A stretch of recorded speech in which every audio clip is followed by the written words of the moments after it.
sou a doutora Flávia Mambrini e esse é mais um vídeo do canal. O vídeo de hoje a gente vai falar sobre obesidade infantil. Gente, é um assunto, eu acho que mais sério do que a obesidade em adultos. Porque quando a gente tem um filho que ele vai ter uma obesidade infantil, ele vai carregar isso ao longo de toda a sua vida. E é só nós, só os pais, que a gente pode tomar uma atitude e conseguir minimizar esse estrago ao longo da vida dele. Então, hoje a gente sabe o quê? Que entre crianças de 0 a 5 anos, entre 10 crianças, 2 sofrem de sobrepeso ou obesidade. De 5 a 9 anos, 3 crianças a cada 10 sofrem de sobrepeso e obesidade. Mas sabe o que é mais assustador? A gente não consegue identificar isso no nosso filho. Na criança é muito mais difícil. Se a gente é difícil da gente saber se o adulto ele é obeso, tem sobrepeso, se ele tá com obesidade pequena ou grande, imagina na criança. A gente fala, vai crescer e vai passar, ou é só uma fase, ele só tá encorpando. E não é bem assim. Na criança, o diagnóstico de obesidade ele é muito mais específico e é muito mais difícil, porque a criança ela tá em crescimento. Então ela tem uma curva específica que no consultório a gente consegue estar fazendo, que a gente vai colocar a altura da criança, o peso dela, e a gente consegue analisar também através de uma bioimpedância o percentual de gordura dessa criança. E também a gente tem uma medida que é fácil da gente ver em casa, em crianças, e principalmente em torno de 4 a 9 anos, a gente vai usar o quê? Você pega o tamanho da criança, divide por 2 e mede a cintura dela. Então, ele não pode dar mais que isso. Mas, enfim, existem cálculos. Então, criança, ele é muito mais difícil, é muito mais específico. E é aquilo que eu tava falando, a cada 97%, esse estudo, eu fiquei muito assustada com ele, mas 97% dos pais de crianças entre 4 a 5 anos não conseguiram identificar um sobrepeso, obesidade nos seus filhos. Então, vamos falar um pouquinho hoje sobre isso. A obesidade, gente, como nós já falamos antes, a principal causa da obesidade, ela é genética, infelizmente. Então, se você tem uma genética muito forte na família, a gente não pode descuidar dessa criança, principalmente até os 7 anos de vida. Até os 7 anos de vida, a gente não consegue ter uma inflamação, principalmente a nível de hipotálamo. A partir dos 7 anos de vida, você consegue minimizar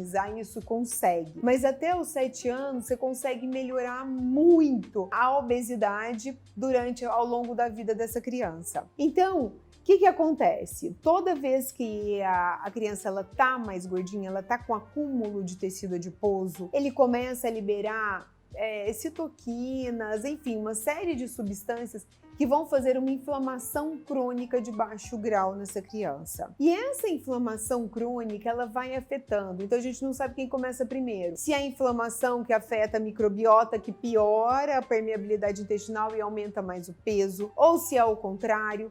Mas o que se sabe hoje é que isso vai afetar essa área do hipotálamo.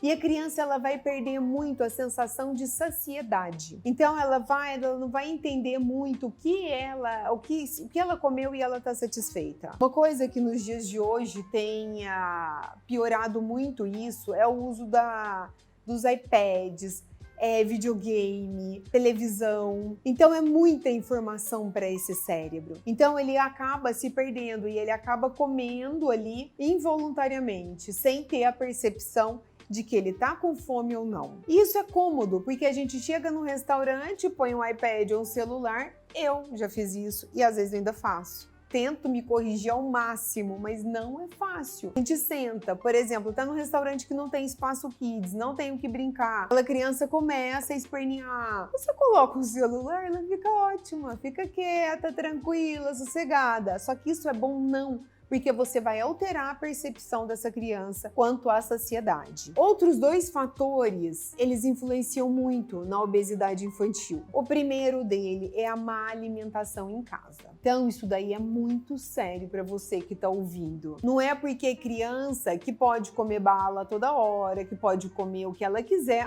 É uma criança, ela vai correr, vai gastar. Gente, não é assim. Se ela tem uma genética, ela vai acumular aquilo ali. Ela vai gastar menos calorias, ela tem um metabolismo diferente e o mecanismo de obesidade é muito intenso, tanto a nível cerebral quanto a nível corporal. São vários hormônios, são vários peptídeos, são várias bactérias, então não é uma coisa simples. Não é simples, eu vou falar, eu só vou restringir isso e a criança vai emagrecer ou o adulto vai emagrecer. Não é bem por aí. E a outra é a falta de atividade física, que é o que a gente estava falando. Geralmente mora em apartamento, para fazer uma atividade para ir no clube, a mãe trabalha fora, o pai trabalha fora, vai conseguir levar num fim de semana, ou às vezes hoje é tudo muito caro, porque aí você paga a escola, aí você tem que pagar um futebol, você tem que pagar uma natação, você tem que pagar uma capoeira, tem que pagar um judô. E aí isso daí vai somando. E o resultado é o quê? A criança vai ficar cada vez mais na frente da televisão, mais no iPad, confundindo aquele centro da fome e comendo sem necessidade. Então, o que é o mais importante de vocês entenderem? A obesidade infantil, ela é genética, sim. E a gente tem que tomar uma atitude para isso. E não é fácil, porque a criança chora, esperneia, mas o que tem que fazer? A mãe e o pai têm que ser firmes. E o que eu posso fazer, doutora, para evitar que meu filho sofra disso? Se é um fator genético, a gente tem como minimizar. O primeiro é a amamentação. Então, a amamentação exclusiva até os 6 meses de vida é muito importante. É muito fundamental para isso. Segundo, não dar vários alimentos antes dos 2 anos. Então, por exemplo, o que não pode dar? Açúcares. Nenhum açúcar. A criança, ela não tem a percepção de que o leite com açúcar é mais gostoso. Ela não conhece isso. Então ela não precisa usar. Alimentos ultraprocessados, a gente vai falar disso daqui a pouco. Mas isso em crianças antes de 2 anos, gente, não tem um porquê. Então é bolacha, é biscoito, é lanche, pizza, refrigerante muito menos. Às vezes você chega em festinhas de criança, aquela criança ali comendo 1 ano de idade, comendo salgadinho, bebendo Coca-Cola. Meu Deus. Mas eu sou saudável, eu dou só suco, tá? Então eu dou muito suco para essa criança. Suco, tudo suco de caixinha. Para, gente, não tem que ficar dando suco, porque é um aporte calórico muito grande. Então, se o pai é gordinho, a mãe é gordinha, não adianta, a gente vai ter que acostumar essa criança de pequeno. Vai fazer o quê? Não vou dar o suco, então dá a fruta. Dá água para ela beber. A criança tem que beber água. Mas a água é tão sem graça. Mas para ela não, ela só conhece a água e para ela é ok. Ela não sabe que refrigerante com uma Coca-Cola é gostoso, porque ela nunca comeu. Então, até os 2 anos, a alimentação tem que ser bem restrita mesmo. Com muitas saladas, muitos legumes, o arrozinho. Se for já aquela criancinha que ela já é mais gordinha, se você conseguir passar por um arroz integral, é muito melhor. Já começar a introdução alimentar de um jeito bem mais saudável. E crianças maiores de 2 anos. Então tem 4, 5, 6, você já notou que ela tá mais gordinha, ou a pediatra falou. Então, o acompanhamento com a pediatra é muito importante, é muito importante você entender. Porque se a pediatra fala para você, seu filho ele já tá com sobrepeso, a curva dele já tá aumentando. Aí, o que você faz? Troca de pediatra. Adianta? Não, né? Tem que trocar de alimentação dentro de casa. Então, gente, tirar todo o alimento ultraprocessado dessa criança. O que é ultraprocessado? Macarrão instantâneo, salsicha, aquele monte de iogurte riquíssimo em açúcar, bolacha recheada, toda essa parte dos achocolatados, é todinho. A criança leva bolacha recheada de chocolate com todinho de lanche.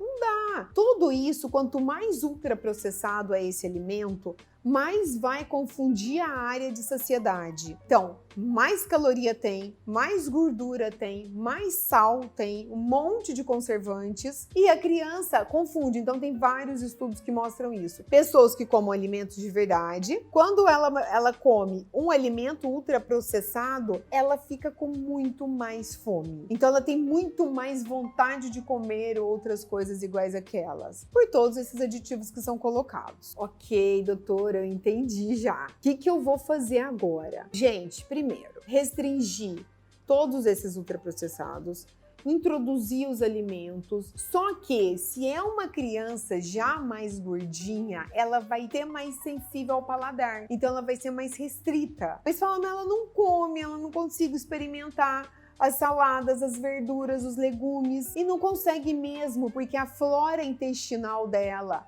ela herdou dos pais e ela está condicionada a só aqueles alimentos que ela come. Então, não espere de um dia para a noite a criança falar: mamãe, vou comer um prato de alface. Gente, não vai. E você tem que ir introduzindo. Então, um jeito que eu fiz, que eu falo muito para os meus pacientes, é introduza, entre para o lado lúdico da coisa. Explique para a criança que tem um monte de bactériazinhas que moram no intestino deles. Meu filho esses dias desenhou uma casa dentro do intestino de um gato, a coisa mais linda, toda com as janelinhas para morar todas as bactérias. Então, assim, você tem que ir explicando, entrar nesse mundo lúdico das crianças. Então, você entra e fala: não, filho, você vai comer uma folha de alfacinha para alimentar os bichinhos. Tem os bichinhos coloridos, então come o verde, depois amanhã você come o laranja. Então, você vai trocando isso, sempre em quantidades pequenas, mas diárias. Isso daí funciona muito. A criança, ela vai mudando o paladar e ela começa a querer experimentar outros alimentos, porque você está mexendo em microbiota. Se ela tem aquela distensão abdominal, gente, procure ajuda. Procure alguém que mexa com modulação intestinal, pediatra mesmo, e peça indicação, porque ela vai ser muito beneficiada com todos esses outras substâncias, né, outros fitoterápicos que a gente tem que dá para usar para criança. Diminua passe para um leite mais desnatado ou um leite semidesnatado, dê mais água e os alimentos de verdade. Isso daí sua criança ela vai melhorar muito, tá bom? Esse foi mais um vídeo do nosso canal. Curta, compartilhe com as mamães da escola, com todo mundo que você queira que esse vídeo possa chegar a alguém para ajudar uma criança. Beijo, até o próximo vídeo.